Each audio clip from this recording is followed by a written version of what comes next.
आपने ये सॉन्ग तो काफी बार सुना होगा। कबूतर जा जा जा, कबूतर जा जा जा। लेकिन क्या आपने कभी सोचा है कि कबूतर को पता कैसे चलता है कि साजन का घर है कहाँ? और इन्हीं पिजन को आर्मी में भर्ती किया गया सैनिकों को बचाने के लिए और दुश्मन देश के सैनिकों को मारने के लिए। और अगर पिजन खुद हमले में मारे जाए तो उनको अवार्ड भी दिए। वर्ल्ड वॉर फर्स्ट के दौरान अमेरिकी आर्मी के मेजर चार्ल्स विटलेसी अपने 550 सोल्जर्स के साथ पहाड़ी के गड्ढे में जर्मन सैनिकों के बीच फंस जाते हैं, जहां चारों तरफ से उन पर फायरिंग हो रही थी। उनका अपनी आर्मी से कम्युनिकेशन टूट जाता है, सभी सप्लाई बंद हो जाती है, कम्युनिकेशन के सारे रास्ते बंद हो जाते हैं और अपनी आखिरी उम्मीद के तौर पर मैसेज को एक पिजन के साथ छोड़ते हैं। जैसे ही वो उड़ने लगता है, जर्मन सोल्जर्स उस पर ताबड़तोड़ फायरिंग करने लगते हैं। बुलेट लगने से उसकी एक आंख चली जाती है और एक पैर ऑलमोस्ट टूट जाता है। इसके बावजूद 40 किलोमीटर की दूरी लगभग 1 घंटे में तय करके कई सोल्जर्स की जान बचाता है। लेकिन सवाल आता है, आखिर पिजन्स को ही मैसेज भेजने के लिए यूज क्यों करते थे? क्या हर पिजन मैसेज भेज सकता है? इन पिजन से मैसेज कैसे भेजते थे? आखिर इन पिजन को मैसेज भेजने के लिए कैसे ट्रेन करते थे? ये पिजन अधिकतम कितनी दूरी तक अपना मैसेज डिलीवर कर सकते थे और अधिकतम किस स्पीड के साथ? आखिर क्यों अमेरिका ने 54,000 पिजन्स की एक आर्मी बनाई? कैसे यूएस मिलिट्री ने एक ऐसा प्रोजेक्ट चलाया जिसमें पिजन का यूज मिसाइल को गाइड करने और बम को कंट्रोल करने के लिए किया गया? किस तरह वर्ल्ड वॉर सेकंड में एक पिजन अपनी एक आंख और एक पैर गंवा देने के बावजूद 100 से ज्यादा सोल्जर्स की जान बचाता है?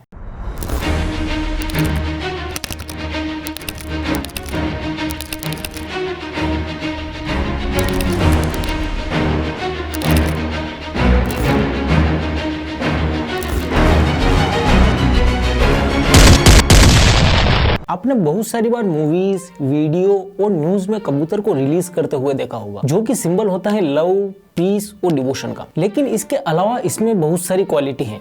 आइए समझते हैं। द इंटरनेशनल ऑर्निथोलॉजिकल कमेटी के अनुसार पिजन्स की 352 स्पीसीज पाई जाती है, लेकिन मैसेज भेजने के लिए सिर्फ एक ही स्पीसीज को काम में लेते हैं, जिसका नाम है होमिंग पिजन। आखिर इस स्पीसीज में ऐसा क्या है जो इसको सबसे अलग यूनिक बनाता है? तो इसके लिए हम देखते हैं 3 साइंटिफिक थ्योरीज। पहली थ्योरी में रिसर्चर्स के अनुसार इन पिजन के ब्रेन में मैप और कंपास की तरह कार्य करने वाला एक ऑर्गन होता है जो डेस्टिनेशन पर पहुंचने में मदद करता है।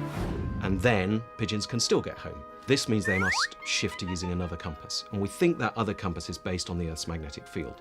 दूसरी थ्योरी के अनुसार ये अलग अलग गंध की पहचान करते हुए एक स्थान से दूसरे स्थान पर पहुंचते हैं और उस गंध को अपनी याददाश्त में सेव रखते हैं। Mysterious. There's one very surprising theory which appears to be the best supported by the evidence, and that is that birds use their sense of smell to provide them with a broad scale map. तीसरी theory के अनुसार pigeon इंसानों की तरह ही अपने निश्चित रास्ते बना लेते हैं, लेकिन ये जमीन पे नहीं बनाते बल्कि आकाश में बनाते हैं, और इसके लिए ये ट्री, सेल टावर और बड़े पानी की टंकियों जैसे चीजों का यूज करते हैं। Much of a beeline. In red are its final 5 of a long training series. After a certain amount of time, which is usually sort of between 5 and 10 flights, the bird locks on to a habitual preferred route. लेकिन क्या हो अगर मैं कहूं कि homing pigeon शुरू से ही message भेजने में इतने कैपेबल नहीं थे जितने कि आज हैं? इसके पीछे का कारण है सिलेक्टिव ब्रीडिंग। इस तकनीक में ह्यूमंस द्वारा एनिमल्स एवं प्लांट में ब्रीडिंग इस प्रकार करवाई जाती है कि नई पैदा होने वाली स्पीसीज में किसी विशेष जीन की प्राप्ति हो सके। इसे समझने के लिए आप यह देखिए, जिस प्रकार पहली जनरेशन में बड़े और ज्यादा फल वाले पौधों में ब्रीडिंग कराई जाती है, दूसरी जनरेशन में सेम प्रक्रिया को दोहराया जाता है और तीसरी जनरेशन में जो पौधे मिलेंगे उनके फल की साइज और संख्या पहली व दूसरी जनरेशन के पौधों से ज्यादा होगी। इसी प्रकार पिजन में भी पहली जनरेशन में नेविगेशन एबिलिटी के फीचर कम अवेलेबल थे, वहीं दूसरी जनरेशन में फीचर थोड़े ज्यादा अवेलेबल थे और तीसरी जनरेशन में यह फीचर सबसे ज्यादा अवेलेबल थे और लास्ट में केवल वही पिजन बचते हैं जिनमें अच्छी नेविगेशन एबिलिटी थी। लेकिन सोचने वाली बात है कि सिलेक्टिव ब्रीडिंग से पिजन में नेविगेशन एबिलिटी तो डेवलप कर दी, लेकिन उनको यह कैसे पता चलेगा कि मैसेज को कहां से लेना है और कहां पहुंचाना है? जिस प्रकार कुत्तों में सूंघने की क्षमता जन्म से ही पाई जाती है, लेकिन फिर भी उन्हें आर्मी में भर्ती करने से पहले ट्रेनिंग दी जाती है बम, हथियार और टेररिस्ट को सूंघकर पता लगाने की। इसी प्रकार पिजन को भी ट्रेनिंग दी जाती है, जिसमें पिजन को जिस डेस्टिनेशन पर भेजना होता है वहीं से उसको पिंजरे में बंद कर वहां ले जाया जाता है जहां से मैसेज भेजना है। फिर मैसेज को पिजन से अटैच करके उसको छोड़ देते और पिजन वापस उसी स्थान पर आ जाता जहां से उसे लाया गया था। अगर सिंपल लैंग्वेज में बात की जाए तो चिट्ठी भेजने के लिए पिजन को साजन के घर से ही लाते हैं, फिर उसे चिट्ठी के साथ छोड़ दिया जाता। आपको जानकर आश्चर्य होगा कि पिजन एक दिन में लगभग 1100 किलोमीटर तक उड़ सकते हैं, जो कि दिल्ली से कराची के बीच की दूरी है, और इनकी औसतन स्पीड 90 किलोमीटर पर आवर और उड़ने की ऊंचाई 1800 मीटर है। CBS न्यूज आर्टिकल के अनुसार पिजन द्वारा रिकॉर्ड की गई सबसे लंबी दूरी की उड़ान 1931 में थी, जो फ्रांस के अरास से शुरू होकर वियतनाम के साइगोन में समाप्त हुई, जो 11,600 किलोमीटर थी, और इसमें 24 दिन लगे। अगर इतिहास में देखा जाए तो 3000 ईयर्स पहले से ही मैसेंजर पिजन का यूज किया जा रहा है, लेकिन इनका बहुत ही बड़े पैमाने पर उपयोग वर्ल्ड वॉर फर्स्ट और वर्ल्ड वॉर सेकंड में किया गया, क्योंकि उस समय आज की तरह नेटवर्क के लिए टावर और सेल फोन नहीं थे जिससे कि कम्युनिकेशन किया जा सके। कम्युनिकेशन के लिए रेडियो का यूज करते थे, लेकिन उसकी भी रेंज को लेकर बहुत सारी लिमिटेशन थी। कितनी हैरानी की बात है, जिन बर्ड्स की किसी देश के साथ कोई दुश्मनी नहीं है, उनको आर्मी में भर्ती किया दुश्मन देश के सैनिकों को मारने के लिए, और अगर पिजन खुद हमले में मारे जाए तो उनको अवार्ड भी दिए जाते। आप अमेरिका का ये एग्जाम्पल ही देख लीजिए। उस समय अमेरिका में इनके लिए special United state army pigeon service शुरू की गई, जो कि यूनाइटेड स्टेट आर्मी की ही एक यूनिट थी, जिसमें ट्रेन पिजन को भर्ती किया जाता था। सेकेंड वर्ल्ड वॉर में अमेरिका ने तो 54,000 वॉर पिजन शामिल किए, जिनका उद्देश्य था सिर्फ सीक्रेट मैसेज भेजना। और अगर आपको ऐसा लगता है कि ये सभी ट्रेन पिजन अपना मैसेज पहुंचा देते थे, तो ऐसा भी नहीं है। सेकेंड वर्ल्ड वॉर में भेजे गए पिजन्स में से 90% ने ही अपने मैसेज डिलीवर किए, बाकी के 10% पिजन खराब मौसम और हमले में मारे गए। देखो, किसी भी देश की आर्मी के कुछ रूल होते हैं कि अगर कोई अच्छा काम करता है तो उसको अवार्ड दिया जाता है, उसका सम्मान किया जाता है, चाहे वह सोल्जर्स हो या जानवर हो। उस समय के पिजन जैसे शेर अम्मी और GI जोई को ऐतिहासिक कार्यों के लिए डिक्किन मेडल जैसे अवार्ड दिए गए। Hero, the carrier pigeon G.I. Joe. This gallant bird carried a message which saved the lives of men of the London Division during the Italian campaign. The reward is the VC of the animal world, the Dickin Medal.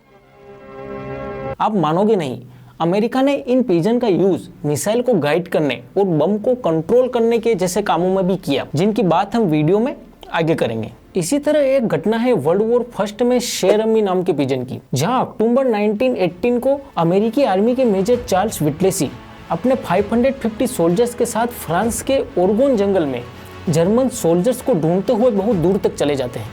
आगे चलकर वह German line व पहाड़ी की ढलान में फंस जाते हैं, जहां चारों तरफ से उन पर जर्मन सोल्जर्स द्वारा मशीन गनों से हमले किए जा रहे थे। रेडियो रेंज से बाहर होने के कारण अमेरिकी सोल्जर्स अपने खुद की ही अमेरिकन लाइंस को कांटेक्ट नहीं कर पा रहे थे, और कांटेक्ट नहीं कर पाने की वजह से अमेरिकन लाइंस ने उनकी इस बटालियन को लोस्ट बटालियन घोषित कर दिया। सोल्जर्स ने कम्युनिकेशन के लिए पिजन का सहारा लिया, लेकिन चारों तरफ से हो रहे हमले में लगभग सभी पिजन मारे गए। लेकिन तीसरे दिन उन पर तोप से भयानक हमले चालू हो गए, वह भी उन्हीं की अमेरिकन लाइंस के द्वारा, क्योंकि कांटेक्ट नहीं कर पाने की वजह से अमेरिकन लाइंस को लगा कि वहां पर सिर्फ जर्मन सोल्जर्स हैं। चारों तरफ से हो रहे हमलों से अमेरिकन सोल्जर्स की हालत बहुत ही खराब हो गई, और अमेरिकन लाइन से कांटेक्ट करने के लिए उनके पास और कोई भी रास्ता नहीं था। मेजर चार्ल्स विटलेसी अपना अंतिम मैसेज शेर अम्मी नाम के पिजन के साथ छोड़ते हैं, और उसमें लिखा था, जैसा कि आप इसमें देख सकते हैं, We are along the road parallel to 276.4. Our own artillery is dropping a barrage directly on us.